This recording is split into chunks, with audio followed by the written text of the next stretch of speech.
Imaginez un instant. Créer un acteur numérique qui garde le même visage, la même apparence, d'une scène à l'autre, sans jamais flancher. C'est exactement la promesse d'OpenAI avec sa toute nouvelle technologie.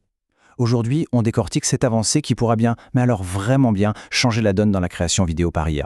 Allez, on commence direct avec le problème que tout le monde connaît si on a déjà un peu touché à la génération de vidéos par IA.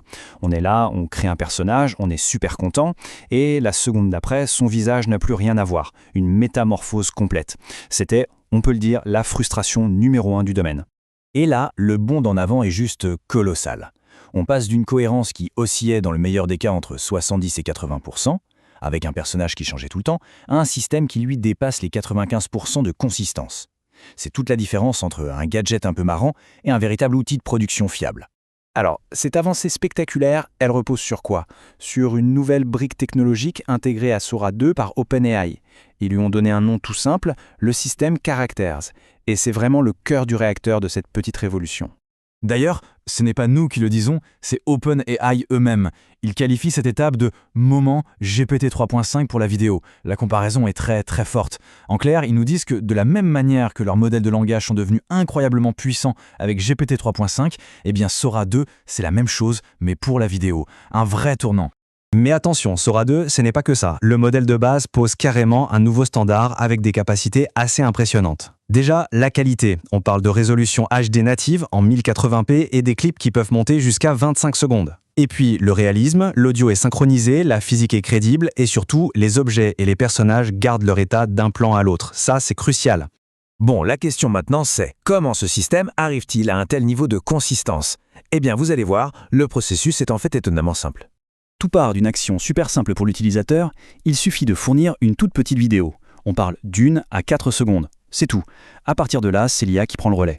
Elle va analyser en profondeur les traits clés, la géométrie du visage, la texture de la peau, les proportions, pour en extraire une sorte d'ADN numérique. Et avec ça, elle crée une identité unique et permanente. Et cet ADN numérique, c'est ce fameux idée de personnage. C'est ça le point central. C'est un identifiant unique qui stocke l'intégralité du profil visuel. Le meilleur moyen de se le représenter, c'est d'imaginer comme une sorte de passeport digital pour un acteur IA. Une fois qu'il a son passeport, il peut voyager de scène en scène et son apparence reste toujours la même. Voyons un peu où se situe cette technologie par rapport aux autres grands acteurs du marché en ce début d'année 2026. Alors là, ce tableau est super parlant. Il met vraiment en lumière ce qui différencie Sora 2. Il y a 2 points qui sautent aux yeux. D'abord, sa méthode. Sora 2 crée le personnage à partir d'une vidéo, pas juste d'une simple image comme beaucoup d'autres. Ça change tout. Et le deuxième point, c'est l'audio, qui est natif et synchronisé. Chez la plupart des concurrents, ça demande un travail de post-production.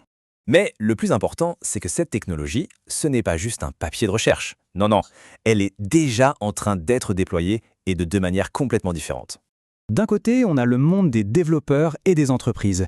Et là, des sociétés comme YourRender.ea ont déjà sauté sur l'occasion et ont intégré cette fonctionnalité directement dans leur système.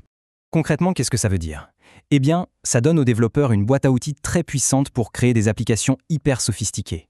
Ils peuvent gérer facilement les ID de personnages, les stocker de manière permanente et même programmer des mouvements de caméra complexes, tout ça via une API intégrée à leur propre logiciel.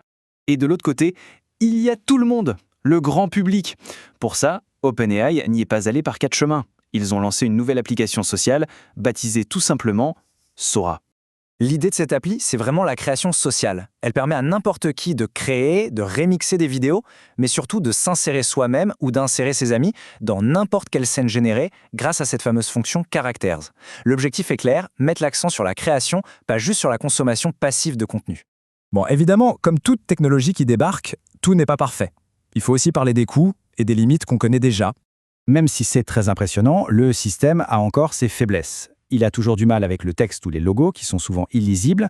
Il peut y avoir des erreurs d'anatomie dans des scènes un peu complexes. Et l'identité du visage, eh bien, elle peut encore un peu dériver si on le filme sous des angles vraiment extrêmes. Et ce petit scintillement visuel, cet artefact, il est encore là de temps en temps. Et puis, il y a le facteur coût. Ce graphique l'illustre parfaitement. Pour les développeurs, passer par un revendeur comme Key pour accéder à l'API est beaucoup moins cher que de passer en direct par OpenAI. On parle d'une économie de plus de 60%, c'est un détail qui n'en est pas un pour l'adoption à grande échelle. Finalement, tout ça nous amène à une question vertigineuse. À mesure qu'on résout les problèmes techniques de la réplication numérique, on ouvre une sorte de boîte de Pandore. Des questions sur l'identité, sur la propriété. Quand nos doubles numériques seront parfaits, Quand ils seront totalement contrôlables, à qui appartiendra vraiment leur identité? C'est peut-être là que le vrai défi ne fait que commencer.